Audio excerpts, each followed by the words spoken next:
Nah, sehingga nanti central queue-nya akan memberikan mutual exclusion. Dan nanti akhirnya akan ada bottleneck.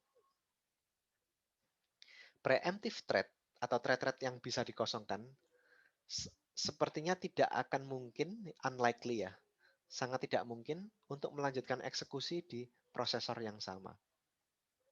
Ya, saya ulangi, preemptive thread atau thread-thread yang saking panjangnya nggak selesai dalam satu eksekusi, itu sangat kecil kemungkinan untuk dia bisa dieksekusi di prosesor yang sama. Kerugiannya apa? Ya mungkin nggak akan ada kerugian. Kecuali kalau Anda punya misi khusus ya, misalkan Anda lagi riset, ingin menguji seberapa besar kecepatan prosesor. Nah ini di sini kalau load sharing itu kecil kemungkinan Anda akan ditempatkan pada prosesor yang sama. Bisa pindah-pindah. Mereka akan berusaha mendistribusikannya secara merata. Nah, if all threads are in the global queue, jika semua thread berada di queue global, all thread of a program will not gain access to the processor at same time. Jadi kalau Anda thread-nya Anda letakkan di global queue, maka semua kumpulan thread tidak akan mendapatkan akses dalam satu waktu yang sama. Jadi antriannya sama. Jadi misalkan sini saya punya prosesor yang sama, A, B, C, D. Kalau Anda pakai load sharing, ya Anda berusaha mendistribusikannya sama, kan imbangkan ke A, ke B, ke C, ke D. Tapi kalau di sini antriannya sama, satu antrian saja, maka nanti sangat kecil kemungkinan thread-thread yang sama ini dieksekusi bersamaan. Karena pasti karena Anda punya satu antrian saja, bisa saja A dulu, terus B, terus C, terus D. Jadi sangat kecil kemungkinan thread program tadi dieksekusi betul-betul dalam waktu yang sama. Ya, itu adalah kekurangan dari load sharing. Yang kedua adalah gang scheduling. Apa sih gang scheduling? A set of related threads is scheduled to run on a set of processor at the same time. Jadi thread-thread yang berhubungan dan berkaitan satu sama lain itu akan dijadwalkan untuk dieksekusi di sekumpulan prosesor pada waktu yang sama. Ya, Anda ingatnya paling gampang keywordnya gini. Kalau ada gangster, tidak mungkin ada fight satu lawan satu ya. Gangster kalau perang sama gangster lain pasti main keroyokan. Nah, mereka kan berubah saya supaya mereka butuh merunning beberapa thread untuk jalan di prosesor dalam waktu yang sama. Parallel execution of closely related process may reduce overhead. Nah, eksekusi bersama-sama secara paralel dari proses yang berdekatan secara ini ya kaitan bisa mengurangi overhead biaya. Seperti proses switching, ya pertukaran antara proses, dan juga synchronization blocking. Ini bisa kita cegah.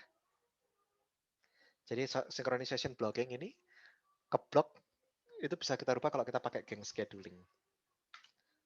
Nah ini contohnya adalah bagaimana teknik gang scheduling. Nah ini adalah contoh rekan-rekan, tolong dilihat dengan baik. Consider an example in which there are two application. Jadi lihatlah ini, sama di sini ada dua aplikasi. Aplikasi yang pertama, one with 4 thread, and one with 1 thread. Ya, jadi ada grup 1, grup 2. Ini ada prosesor 1, 2, 3, 4 ya. Di sini grup 1 ada 4 ya. Ini aplikasi rekan-rekan, ini app.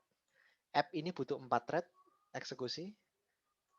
Ya, aplikasi A butuh 4 thread, aplikasi B butuh 1 thread. Ya. Kalau Anda tidak pakai pembobotan, ya ini adalah sistem pembobotan rekan-rekan. Kalau Anda nggak pakai sistem pembobotan, maka Anda akan saklek seperti ini. Jatah eksekusinya apa? Sama. Baik grup A maupun grup B, jatah eksekusinya sama. Sehingga apa di sini? Anda akan membuang 37,5%. Pak, kok bisa 37,5%? Ya, iya. Ini saya punya satu dibagi 8, sama rata, 3-nya kosong. Maka 37,5% prosesor akan menganggur.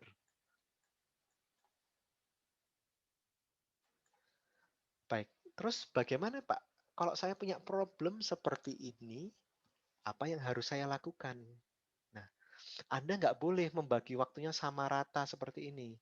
Aplikasi A dikasih jatah waktu setengah detik misalkan. Aplikasi B dikasih waktu setengah detik. Tidak bisa seperti ini. Kalau Anda mau pakai gang scheduling seperti ini, Anda lihat grup 1 ini bobotnya berapa terhadap grup 2. Ingat, kita punya 5 thread. Ya. Maka 5 thread ini, grup 1 itu jatah waktunya adalah 4/5 second. Grup 2 adalah 1/5 second saja. Nah, kalau kita pakai ini, kita hanya membuang 15% saja dalam 1 detik. Ya, di sini ingat, kok bisa Pak 1/5? Ya bisa. Ini 1/5 ya, ini 4/5.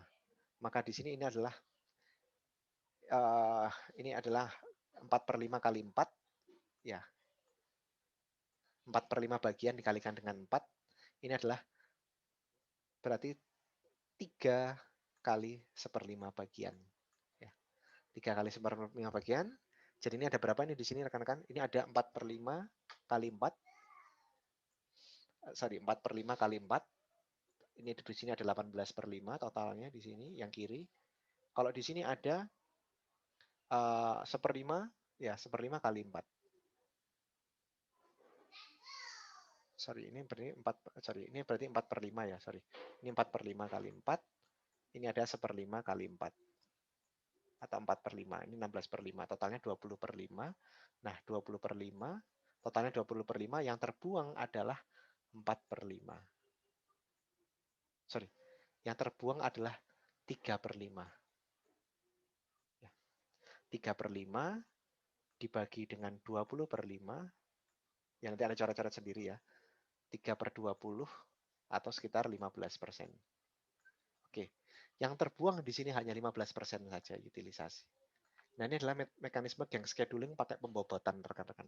Ini uniform division, artinya Anda nggak melihat bebannya, yang penting waktunya sama. Aplikasi A dikasih jatah setengah detik, aplikasi B setengah detik. Nggak bisa seperti itu, harus seperti ini.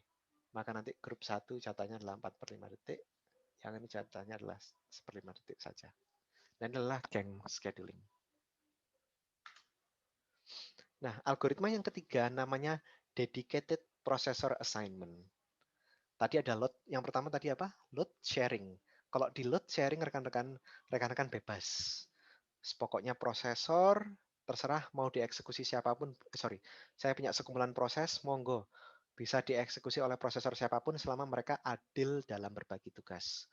Kalau geng, mereka akan selalu berusaha supaya kumpulan thread ini selalu dieksekusi dalam waktu yang sama oleh thread yang berbeda, oleh prosesor yang berbeda-beda. Sekarang kalau di dedicated processor assignment itu beda. When application is scheduled, lah ketika sebuah aplikasi sedang dijadwalkan akan dieksekusi, thread-nya kita tentukan juga, kamu harus dieksekusi ke prosesor yang mana. Jadi dia sudah khusus, rekan-rekan, tidak boleh thread ini dieksekusi sembarangan oleh random prosesor. Dia spesifik sekali, harus dieksekusi oleh prosesor APC. Nah, ini pekerjaan yang sangat rumit, ini dedicated processor assignment. Nanti some process may be idle.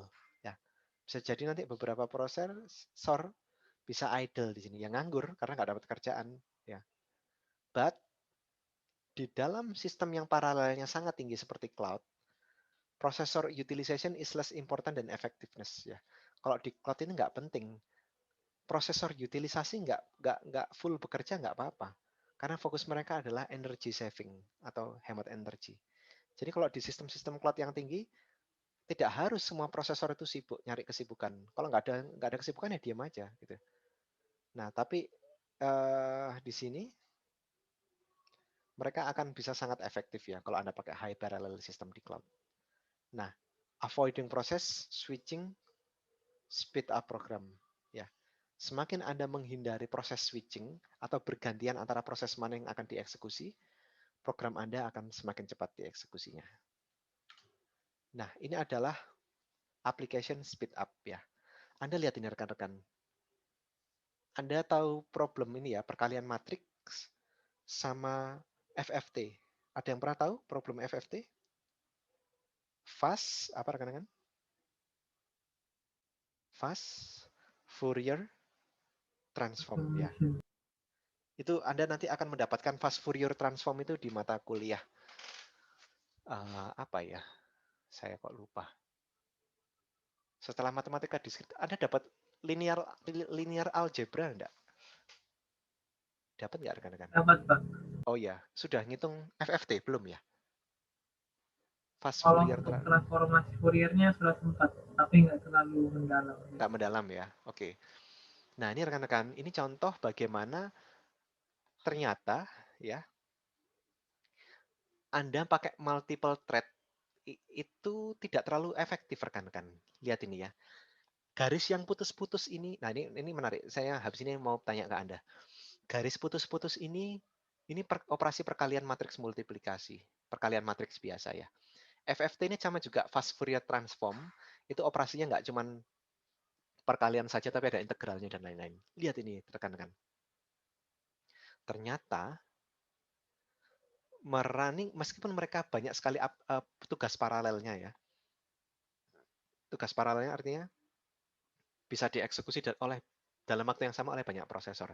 Tapi Anda lihat di sini. Oh, ternyata optimalnya ketika mereka pakai 8 thread saja, dipecah 8 thread sama-sama. Tapi ketika pakai 24 thread, performanya malah drop. Anda lihat di sini. Anda kalau pakai satu prosesor ya, kecepatannya paling basic satu. Kalau Anda pakai 24 prosesor, lebih cepat 3 kali lipat. Tapi kalau Anda pakai 8 thread, di running 8 thread, sampai 6,5 kali lipat runningnya. 6 sampai 6,5. Kira-kira apa rekan-rekan yang menyebabkan more thread does not mean more speed? Ada yang ingin bisa menjawab? Mungkin rekan-rekan. Kenapa kira-kira thread yang makin banyak tidak menjamin eksekusinya makin cepat? Silakan. Tadi ada yang open mic kayaknya. Saya persilakan.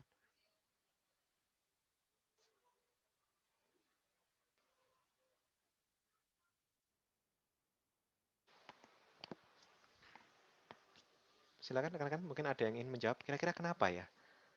Ternyata perkalian matriks ini tidak perlu thread yang terlalu banyak. Kalau thread terlalu banyak, dia malah speed up-nya waktunya turun.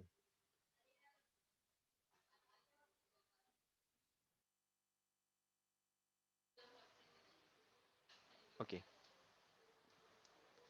Ada yang mau menjawab? Karena saya kasih clue-nya, ada biaya tambahan yang muncul.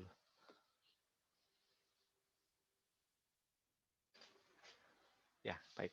Saya kasih clue-nya ya rekan-rekan. Saya kasih jawabannya ya rekan-rekan. Sebentar. Jadi ini mana ya pennya ya? Jadi rekan-rekan, kuncinya itu adalah semakin banyak thread. Semakin banyak thread, biayanya makin tinggi. Biaya apa Pak yang tinggi? Biaya untuk preemption sama, itu biaya pertama ya. Jadi ada biaya preemption yang pembengkak dan ada biaya rescheduling. Loh kok bisa Pak? Iya, ingat. Semakin banyak thread yang dipakai, sistem operasi akan sibuk. Prosesor akan sibuk karena mendapatkan lebih banyak pekerjaan tambahan. Pekerjaan untuk mengosongkan prosesor setiap kali dia selesai waktu kuantumnya habis. Ingat, ini jadi waktu lagi. Kemudian men-schedule ulang. Ingat, men-schedule siapa yang harus dieksekusi di thread ke-1, ke-2, ke-3, sampai 24 itu biaya tambahan. Sehingga Anda lihat sini ini makan drop. Nanti kalau Anda pakai 64 thread, nggak ada bedanya sama pakai satu thread saja di sini. Bisa turun lagi di sini. Tugas Anda sebagai researcher atau nanti Anda ketika bekerja di Tokopedia nanti akan ada sebelum naik ke production akan ada itu nanti istilahnya pakai testbed. Anda pernah dengar istilah testbed ya? Testbed itu kayak kasur uji ya karena ini ibaratnya diletakkan terus dibandingkan. Nah, nanti Anda akan di running. Belum tentu Anda pakai multi komputer terus pekerjaan paralel Anda cepat selesai, belum tentu. Nah, di sini ternyata optimalnya adalah ketika kita pakai 8 core, rekan-rekan. Sorry, kalau saya pakai 8 prosesor atau 8 thread ini, satu aplikasi, dia sangat optimal. Karena apa? Preemption-nya tidak terlalu banyak, reschedule-nya tidak terlalu banyak, tapi task-nya banyak yang selesai dengan cepat. Itu ya kuncinya ya. Itulah kenapa tidak selalu Anda punya banyak core atau thread itu akan mempercepat pekerjaan Anda. Malah akan semakin jelimet ya. Akan semakin membebani pekerjaan Anda. Sama juga misalkan Anda pakai proxy SQL, Anda pakai cache ya. Atau Anda pakai proxy internet, Anda pakai cache. Sama juga lebih besar cache itu tidak lebih baik performa tidak selalu performa Anda akan meningkat. Kalau di MySQL mereka sangat strict. Cache maksimal 200 MB di MySQL ya. Kalau Anda pakai cache-nya lebih dari 200 MB, meskipun RAM Anda punya RAM ya komputer Anda ya, RAM Anda misalkan 16 giga server Anda. Terus Anda ngeset case size-nya itu adalah, Pak saya kasih 2 giga Pak, saya percaya diri kok. Oh, tunggu dulu ya. Kondisi kalau kayak gini ini akan membebani MySQL. Kenapa? MySQL akan ketambahan pekerjaan. Mereka akan selalu berusaha memenuhi case ini dengan query-query tidak penting. Kenapa? Nah itu jeleknya. Karena Anda punya 2 giga. Ini juga harus dipenuhi. Lah padahal itu kalau case ini penuh, 2 giga ini mungkin akan penuh sesak dengan query-query yang tidak penting. Nah, pekerjaan Anda nanti Anda nambahin beban server untuk memelihara supaya 2 giga ini penuh. Padahal tidak semua query-query yang ada di 2 giga ini akan dipanggil berulang-ulang. Nah, makanya mereka sangat menyarankan kalau case MySQL maksimum 200 megabyte. Karena biasanya ukuran satu buah query itu adalah maksimal sampai 20 megabyte. Jadi dipandang 200 megabyte ini ideal. Jangan meskipun Anda punya RAM besar, jangan Anda mengalokasikan sampai 4 gigabyte untuk case. Akan lemot sekali MySQL Anda. Karena sekarang dia ketambahan tugas untuk memanage 4 gigabyte case. 4 giga case ini supaya okupansinya tinggi, terpenuhi ya. Oke, itu adalah konsep dari uh, application speed up. Jadi di sini nanti kalau Anda TA, Anda akan kaget tidak semua yang berlebihan itu baik performance-nya. Ya. Itulah kenapa nol ya kalau kalau filosofinya ya. Kalau misalkan Anda pernah baca-baca buku tentang apa ya Taoism atau Buddhism itu tidak selalu kebenaran itu ada di nol atau di satu ya. Hidup ini tidak ada 0 1, but you need to find di antara spektrum yang luas antara 0 1 ini Anda akan harus menemukan sebuah titik yang optimal di tengah-tengahnya. Ya. Itu adalah ya semua hal itu berlaku di semua hal sekali. Jangan jangan terlalu ekstrem kiri, jangan terlalu ekstrem kanan. Anda perlu menemukan balancing yang itu terletak di antara titik tengah. That's why we call it research. Research tidak tentang ilmu pengetahuan saja, tapi juga kehidupan ya. Jangan menjadi orang yang terlalu ekstrem kanan, jangan terlalu menjadi yang ekstrem kiri. Carilah titik tengah yang baik di tengah-tengahnya. Oke, itu adalah application speed up. Kita ke bab berikutnya yaitu tentang I/O management dan juga disk scheduling. Oke, kita sudah meninggalkan prosesor rekan-rekan. Kita sudah meninggalkan prosesor, sekarang kita bahas bagaimana ya manajemen I/O dan manajemen hard disk ya. Ini menarik sekali karena ini sangat lebih mudah dipahami karena rekan-rekan pasti bergelut dengan hard disk. Ya, difficult I/O itu susah rekan-rekan. Ya, difficult area of design OS. Bagaimana sih mendesain sebuah sistem operasi? Sangat susah untuk mendevelop sebuah solusi yang konsisten karena banyaknya device dan aplikasi. Jadi Anda sebagai kreator sistem operasi pasti bingung gimana ya membuat sebuah sistem operasi yang bisa fit dengan semua perangkat dan aplikasi. Nah, itulah nanti akhirnya muncul konsep yang namanya install driver ya. Anda kalau beli printer baru, beli apa baru ke komputer Anda atau laptop Anda, pasti Anda harus install driver dulu ya. Karena apa? Karena kebutuhannya sangat spesifik setiap perangkat tersebut dan nggak mungkin sistem operasi bisa menyediakan media komunikasi yang baik untuk bercakap-cakap lintas I/O. Nah, perangkat I/O yang kita miliki ada 3, ada human readable, ada machine readable, dan ada communication. Nah, kita lihat dulu perangkat I/O yang pertama. Human readable artinya adalah perangkat yang digunakan untuk berkomunikasi dengan manusia. Contohnya adalah video display, keyboard, dan mouse. Ya, itu namanya human readable. Anda bisa langsung menggunakannya. Anda bisa langsung berinteraksi dengan mereka. Ada juga machine readable. Anda nggak bisa berinteraksi dengan mereka. Ini mereka yang berinteraksi dengan komputer. Contohnya apa? Disk drive, USB key, sensor, controller, dan actuator. Ini adalah contoh perangkat-perangkat yang Anda tidak bisa langsung berkomunikasi dengan mereka, tapi komputer yang akan langsung berkomunikasi dengan mereka. Ya, ini machine readable, ini human readable. Ini pemakainya Anda langsung ya ini ya. Kalau ini pemakainya adalah alat lain. Ada juga yang communication, ya communication ya tentu saja. Ini perangkat I/O. Tapi contohnya adalah kabelan ya, kabelan atau WiFi, ya kabelan atau WiFi ini adalah digital line atau jalur digital atau modem. Itu adalah contoh perangkat I/O yang pakai communication. Jadi ada 3, kita bagi menjadi 3 ya, human, machine, dan communication. Nah, perangkat-perangkat itu kalau kita boleh bagi rekan-rekan itu ada beberapa kriteria. Yang pertama adalah berdasarkan berapa jumlah data yang dikirimkan.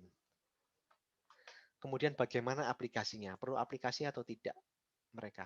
Kemudian bagaimana kompleksitas pengendaliannya. Kemudian seberapa besar data transfer, unit transfernya di mereka. Seberapa sering mereka melakukan transfer data. Kalau ini berapa jumlah datanya ya. Kalau ini seberapa sering mereka melakukan transfer data. Kemudian ini bagaimana representasi atau wujud datanya. Dan yang terakhir adalah bagaimana error-error, message errornya ya, condition errornya. Ini yang membedakan perangkat-perangkat itu, dan ini harus dimiliki oleh setiap perangkat informasi ini. Oke, kita akan lihat dari yang pertama, data rate. Data rate tentu saja gigabit Ethernet. Ini adalah perangkat yang sangat mahal, gigabit Ethernet. Ada graphic display, ada hard disk Ethernet, dan lain-lain. Gigabit Ethernet ini perangkat yang sangat mahal ya, rekan-rekan. Saya kemarin lihat ada yang nanti Anda coba browsing ya habis ini kuliah ini ya. Anda lihat perangkat, cari perangkat yang namanya SFP ports. Ya, FFP ports. SFP port ini bisa mengirimkan data. Jadi SFP port itu sama semacam kayak plugin gitu ya, alat sebesar jari kelingking saja. Ukurannya bayangkan kan, sejari kelingking saja. Nanti dia ditancapkan ke switch ya. Misalkan ini ada switch khusus gigabit, ini ada switchnya. SFP itulah ini ada kotak-kotak cop itu ya, stackernya ya, colokannya. SFP port itu seukuran jari kelingking. Kemudian nanti dia ditancapkan ke sini, ditancapkan ke switchnya ini. Kemudian nanti di sini akan ada kabel fiber optik di sini. Nah, ini ukurannya sejari kelingking rekan-rekan.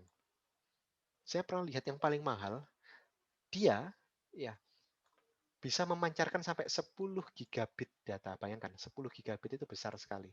Anda kalau download 1 gigabit sekejap mata. Dan dia bisa mentransmisikan 10 gigabit data non-stop dengan kabel sepanjang 40 km tanpa henti, tanpa sambungan. Di sini nanti ada SFP plug lagi. Nah, bayangkan ini 40 km. Ini Pemkot Surabaya punya satu untuk menghubungkan kabel ke kecamatan yang paling jauh. Ukurannya sejari kelingking rekan-rekan. Tapi stafnya mereka bilang, Pak, ini jangan hilang ya. Saya pernah nguji coba soalnya waktu pengadaan. Pak, ini jangan hilang ya. Saya tanya, loh kenapa Pak? Satunya ini seharga mobil Innova Venturer. Ya. Innova Venturer harganya berapa rekan-rekan? Sekitar 420 juta ya. Itu satu keping saja SFP port. Dua keping 840 juta. Ukurannya sejari kelingking, mudah dicuri. Ya. Itulah mereka sangat diamankan oleh mereka. Tapi mereka bisa memancarkan sampai 10 gigabit data dalam waktu ini ya, ujung ke ujung dalam waktu 10 detik. Mereka bisa memancarkan 10 gigabit data. Meskipun kabelnya ini berukuran 40 km ya.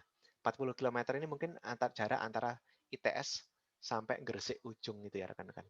Dalam sekejap mata mereka bisa mengirimkan 10 gigabit data. Asal perangkatnya ini sama. Nah, satu colokan SFP ini sebesar harganya 420 juta. Nah, itulah perangkat semakin tinggi dia bisa mengirimkan data rate tanpa bantuan perangkat lain, mereka harganya semakin mahal. Nah, ini adalah keyboard. Kalau dari data rate-nya seperti ini. Keyboard itu bisa memancarkan sampai maksimal 90 bit per detik. Mouse Anda lebih cepat, dia bisa sampai 100 bit per second ini ya. Modem lebih cepat lagi, printer Anda bisa sampai 10 pangkat 6. 10 pangkat 6 itu 1 Mbps. Ya. Kemudian yang ada 10 pangkat 7 ini Ethernet, ya LAN card Anda 100 Mbps, ya betul ini 10 pangkat 7, 100 Mbps, 10 Mbps sampai 100. Lebih tinggi nanti grafik card Anda, ini bisa sampai, ini kalau ini sekitar 1 giga sampai 10 giga, ini 1 giga, ya ini 100 megabyte, dan ini sampai 800 megabyte grafik card Anda. Dan ini gigabit Ethernet, ini adalah data rate. Jadi ini adalah susunan perangkat-perangkat I.O. mulai dari yang paling lambat ke yang paling cepat. Nah, kemudian bagaimana dengan application? This used to store file require file management software. Nah, ini untuk aplikasi ya. Anda kalau punya hard disk, digunakan untuk menyimpan file yang tentu saja di dalamnya nanti memerlukan software management file. Yang Windows Explorer itu salah satu contoh software management ya untuk file ya. This used to store virtual memory page, ini special hardware and to support it. Ya. Jadi nanti hard disk yang untuk menyimpan virtual memory page, hard disk khusus, itu butuh hardware khusus, ya hard disk Anda itu, dan software khusus. Terminal used by system administrator may have higher priority. Nah, ini adalah aplikasi-aplikasi mereka ya. Jadi maksudnya apa sih Pak? Tiga kalimat ini kok saya bingung. Artinya apa? Setiap I/O Anda itu butuh application atau driver untuk bercakap-cakap ya. Hard disk Anda punya perangkat sendiri. Ya, Anda punya sendiri. Kemudian terminal Anda punya perangkat sendiri ya. Terminal itu ini terminal. Terminal itu bukan itu ya untuk base itu ya. Terminal itu ini. Nah, ini adalah terminal ini ya. Nah, ini adalah perangkat yang digunakan untuk bercakap-cakap dengan I/O Anda maupun dengan jaringan yang lain. Misalkan saya pakai ping. Ya. Oke, ya di sini paket saya berangkat dari Rungkut menuju ke California, balik ke Rungkut lagi dalam waktu kurang dari 30 menit detik. Bayangkan ya, sekejap mata dia bisa meluncur dari komputer saya di Rungkut, rumah saya di Rungkut, menuju ke California, balik lagi ke Rungkut dalam waktu 29 milisecond. Nah, itu adalah pakai aplikasi terminal di sini. Oke, itu adalah dari sisi aplikasi atau perlu tidaknya aplikasi bagi perangkat. Terus bagaimana dengan kompleksitas kendalinya? Printer membutuhkan kontrol interface yang lebih sederhana. Ya, ya printer itu sederhana. Anda tinggal ngirim apa-apa saja yang akan Anda cetak. Hard disk kompleksitasnya lebih tinggi. Kompleksitas ini difilter dengan beberapa extend dari beberapa kompleksitas terhadap I/O model. Jadi memang semakin kompleks, semakin dia nanti butuh driver yang lebih banyak. Tapi kalau hard disk itu biasanya langsung mereka generic ya. Hard disk ini operasinya lebih kompleks, tapi mereka generic sehingga Anda tidak perlu install driver ketika install hard disk baru. Tapi printer ini butuh. Tapi kalau Anda lihat drivernya printer ini itu tidak begitu besar. Yang besar adalah aplikasi-aplikasinya, aplikasi-aplikasi printernya ya. Kemudian bagaimana dengan satuan transfernya, unit of transfer? Data may be transferred as a stream atau pakai larger block ya. Jadi kalau Anda ngirim berkomunikasi antara perangkat I/O, yang pertama ini Anda bisa pakai stream. Stream itu apa sih, Pak? Stream itu Anda ngirimkan pakai data biner gitu. 10110 110 110 110 111 atau Anda pakai larger block. Tetap 1010 ini tapi dibungkus pakai kotak-kotak besar gini. 10110 110 ya. 110. Nah, ini namanya block atau mungkin file. Ini paket. Ya, lebih kecil dan lebih banyak. Oke. Jadi data bisa dikirimkan dalam bentuk paket-paket atau dalam bentuk file-file. Nah, kemudian bagaimana dengan data representasi? Data representasi atau tampilan data.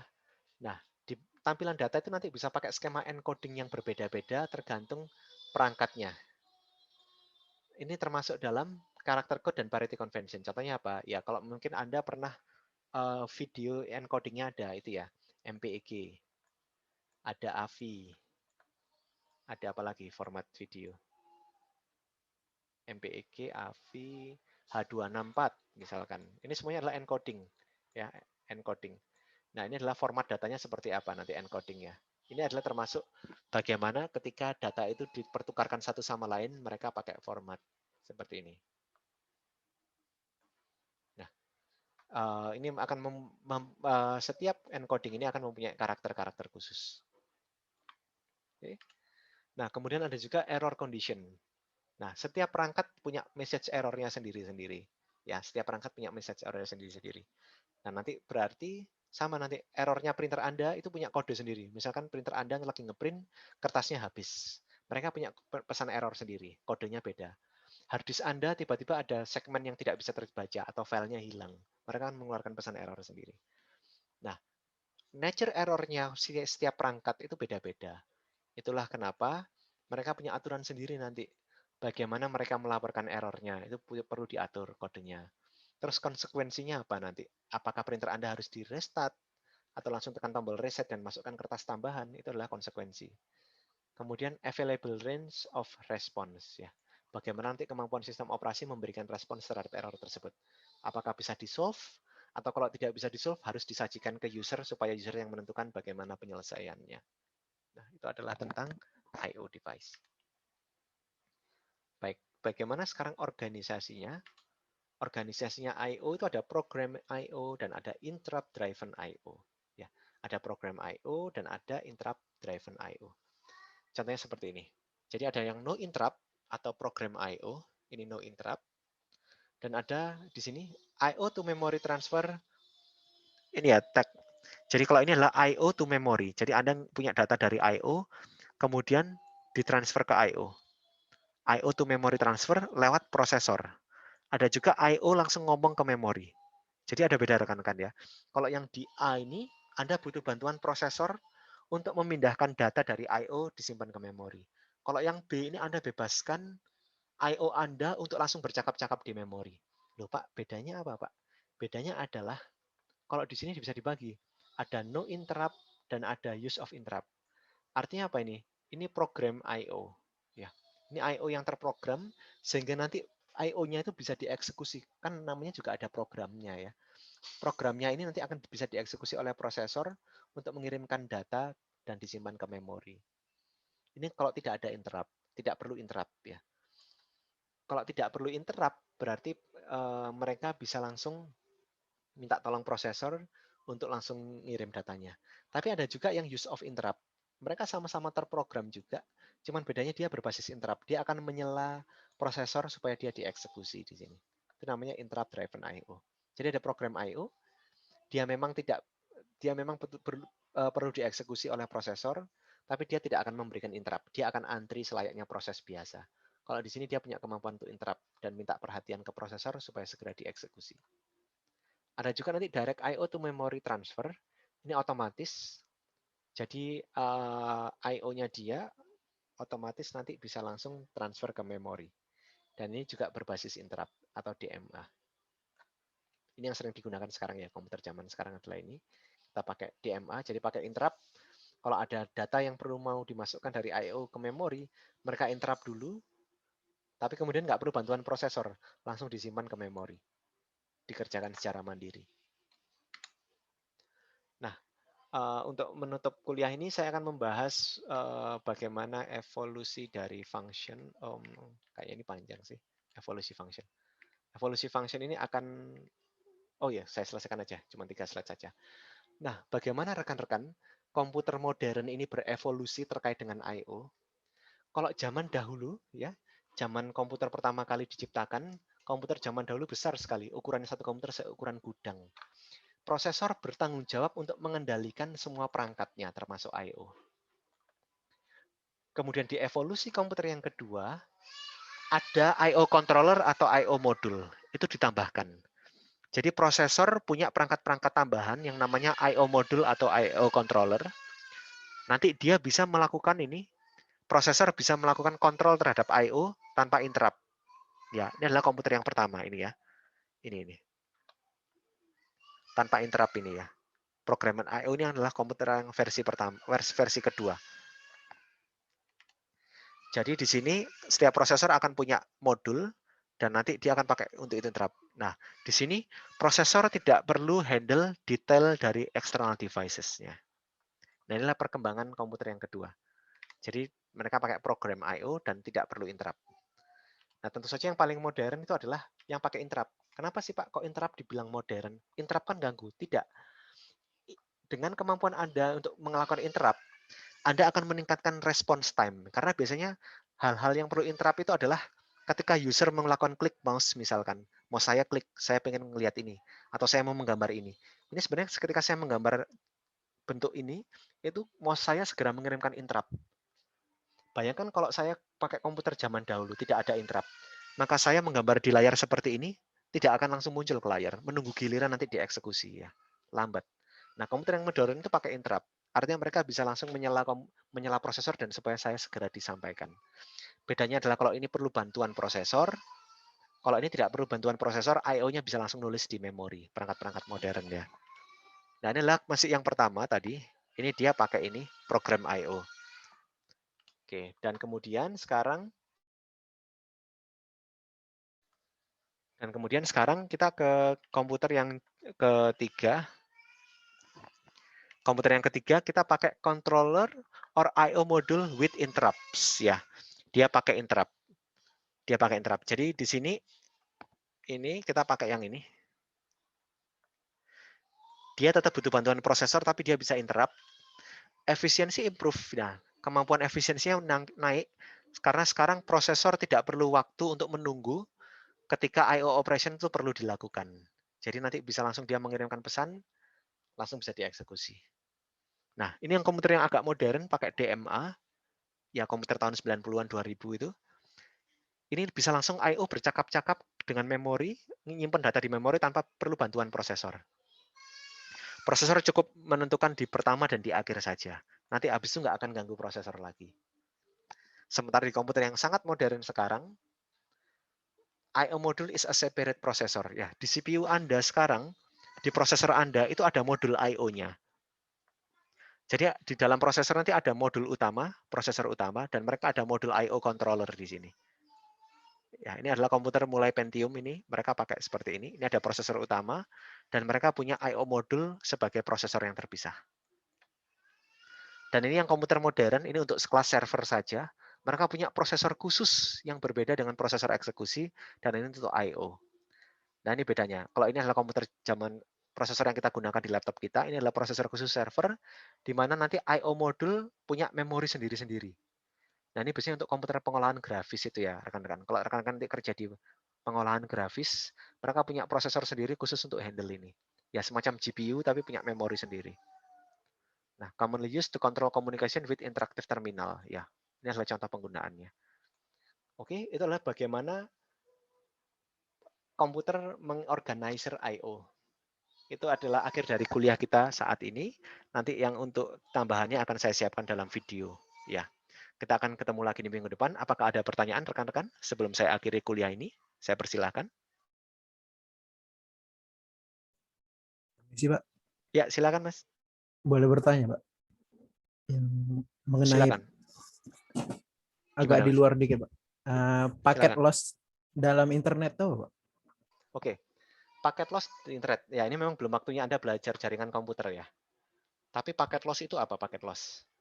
Rekan-rekan, kalau Anda pakai saya boleh gambar laptop ya, Mas ya? Ini laptop. Kemudian laptop Anda untuk terhubung ke sebuah server. Ini server ya, misalkan google.com ya. Sebentar, saya tunjukkan dulu. Nah, ini pertanyaan yang menarik. Sebentar, saya cek komputer saya dulu. Oke. Ini rekan-rekan. Ini nanti akan saya jelaskan nanti kalau Anda ngambil mata kuliah Jarkom ya. Saya biasanya buka 2 kelas. Nah, kalau saya ngetik seperti ini akan menunjukkan bahwa kok dari komputer saya, rumah saya di Rungkut, untuk menuju ke google.com itu akan melalui beberapa perangkat, beberapa switch. Ya. Nah, loh ini apa ini Pak? 109801. Ini adalah WiFi saya.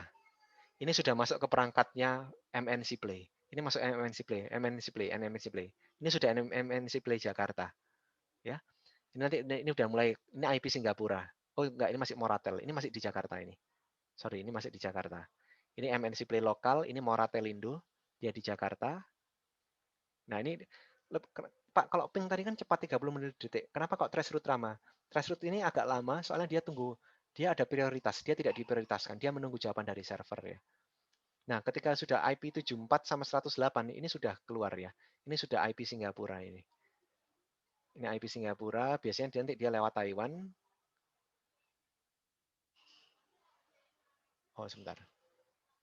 Oke, ini lewat perangkatnya Google. Nah, ini mulai tidak direspon karena agak jauh. Seperti itu. Nah, artinya apa rekan-rekan? Oke, RTO ini berarti servernya memang tidak didesain untuk merespon jawaban ini. Jadi tidak akan dijawab seperti ini. Bukan berarti putus ya. Artinya apa rekan-rekan? Komputer saya, data saya yang melakukan ping menuju ke google.com ini bisa melewati sampai 25 hoops. Ya, 25 hoops. Artinya lewat perangkat ini. Mulai dari yang pertama, WiFi MNC Play saya, perangkat pertama, melalui server MNC Play, melalui server IX Jakarta, melalui server Singapura, server Taiwan, server Amerika, server langganan di Amerika, dan terakhir 25 lompatan terakhir masuk ke servernya google.com. 25 lompatan. Nah, paket loss itu apa, rekan-rekan? Paket loss itu adalah ketika di sini ya, perangkat-perangkat yang saya lewati ini sangat sibuk. Bisa saja di sini, bisa saja di sini. Sehingga case-nya dia penuh. Apa artinya case? Ingat, paket saya ini yang menuju ke Amerika untuk kembali ke saya ini akan bersaing ya. Bersaing memperebutkan paket-paket lain dari seluruh dunia yang lalu lalang ke sini. Nah, ingat, kadang-kadang kabel ini tidak terlalu cepat, sehingga router ini butuh yang namanya case, tampungan. Jadi misalkan ya, paket saya keluar dari router ini, mau diteruskan ke router yang ini. Paket saya akan ditampung ke case dulu, rekan-rekan. Ditampung ke case dulu sini. Kenapa? Karena ini kecepatannya ini tidak begitu tinggi. Apalagi kalau ini misalkan kecepatannya 10 gigabit, ini cuma 1 gigabit. Masih bisa diikuti penjelasan saya, Mas? Ya. Masih, Pak. Nah, ini misalkan kecepatannya 10 gigabit kabel ini. Ini kecepatannya cuma 1 gigabit. Artinya ada penurunan kecepatan sampai 1/10-nya ya. Nah, paket ini datang begitu deras, sementara yang keluar icirit kecil-kecil seperti ini. Nah, artinya apa? Kalau saya memaksakan seperti ini, akan ada paket yang hilang ya Mas ya di sini ya. Karena di sini masuk 1000, saya cuma bisa mengeluarkan 100. Maka router itu yang bikin mahal ya Pak. Kenapa router di ITS itu harganya satu router itu 10 miliar? Karena mereka punya kemampuan case ultra cepat seperti ini yang menampung. Kalau nanti terjadi penurunan speed atau tiba-tiba kunjungan banyak seperti ini, ada 10 GB data masuk, 1 GB data yang keluar, mereka akan bisa menampung, tidak langsung di drop paketnya pakai case. Loh, Pak, apa yang terjadi Pak? Misalkan di sini cut, di sini terputus Mas. Di sini terputus atau di sini ada gangguan, tiba-tiba Anda dilewatkan jalur lain dulu untuk masuk ke sana dan ini turun sampai 400 MB. Kecepatannya turun di sini. Apa yang akan terjadi? Antrian ini akan semakin tinggi ya. Ini tetap 10 gigabit, data masuk sangat deras. Ini cuman turun-menurun sini. Akhirnya apa? Case-nya ini penuh. Penampungan di router ini penuh. Akibatnya apa? Semua paket yang masuk setelah case ini penuh akan di-drop. Di-drop itu pesannya adalah paket loss. Jadi paket loss itu terjadi ketika apa? Ketika terjadi penurunan tiba-tiba dari speed, sehingga router Anda overload dan case-nya sudah tidak bisa menampung lagi untuk meneruskan paket Anda. Sehingga paketnya loss. Nah, paket loss ini bisa saja terjadi banyak hal. Karena terjadi koneksi putus, dan sudah tidak bisa menampung lagi routernya, atau terjadi penurunan speed, sehingga case-nya tidak menampung dan daripada diteruskan, akhirnya sudah nggak kuat saya nampung ini, di drop saja. Seperti itu, sehingga dinamakan paketnya hilang. Apakah bisa dipahami Mas penjelasan saya? So, Ya, jadi ini memang sangat kompleks ya. Nanti Anda akan mempelajari ini di jaringan komputer. Paket loss itu bukan salah komputer Anda, tapi bisa saja terjadi misalkan kayak kemarin sebulan lalu ada kabel Jakarta Singapura putus, drop sehingga kok jadi lemot ya. Apa itu definisi lemot? Lemot itu adalah percentage of loss packet itu meningkat. Ya. Jadi kalau Anda menyadari komputer lemot, lemot itu apa sih sebenarnya Pak? Apakah memang internetnya ini lemot? Loss paket Anda naik. Kenapa? Gara-gara kabel Jakarta ke Singapura putus, sehingga mereka berebut masuk lewat jalur yang lebih lambat, lewat Batam. Nah, karena terjadi persaingan paket yang tinggi, kemungkinan paket Anda akan banyak yang hilang, sehingga terjadinya lemot.